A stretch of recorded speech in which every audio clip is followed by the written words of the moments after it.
ఇప్పుడు టికెట్ లేకుండా సినిమా టాకీస్లకు పోతా అంటే పోనిస్తారా? టికెట్ లేకుండా రైలు ఎక్కితే నడుస్తుందా? దుకాణంలోకి పోయి పైసలు లేవు కానీ సరుకులు ఇవ్వమంటే ఇస్తారా? బగ్గ తెలిసిన వాళ్ళు అయితే రేపు ఇస్తామని బతిమలాడితే ఇస్తుండొచ్చురు. కానీ సినిమాలకు పోవాలన్నా, పార్కులకు పోవాలన్నా, ఎగ్జిబిషన్ పోవాలన్నా, ప్రయాణాలు చేయాలన్నా పైసలు ఉంటేనే పని అవుతుంది.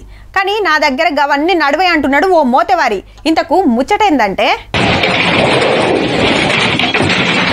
బొక్కెనతోని గుద్దుతే పొరక పొరక అయింది. కానీ మంచిగా చూడుర్రి, పోతం పెడుతున్నది టోల్ గేటు. ఉత్తరప్రదేశ్ లా టోల్ ఫీజు కట్టమని అడిగితే నన్నే పైసలు అడుగుతారా అని బీపీ పెంచుకొని గింత పనిచేసిండు అన్న. హగో ఎట్లా ఆడిస్తున్నాడో చూడుర్రి. ఆడ పనిచేస్తోళ్ళంతా వీడియోలు గుంజుతుంటే వెనకకు తిప్పి ఒక్కటే ఉరుకుడు. ఏడికి పోతాడు, బండి నెంబరే ఉండే. పోలీసులకు ఫోన్ కొడితే దొరకబట్టిండ్రు. హగో కుంటుకుంటా నడుస్తాడు.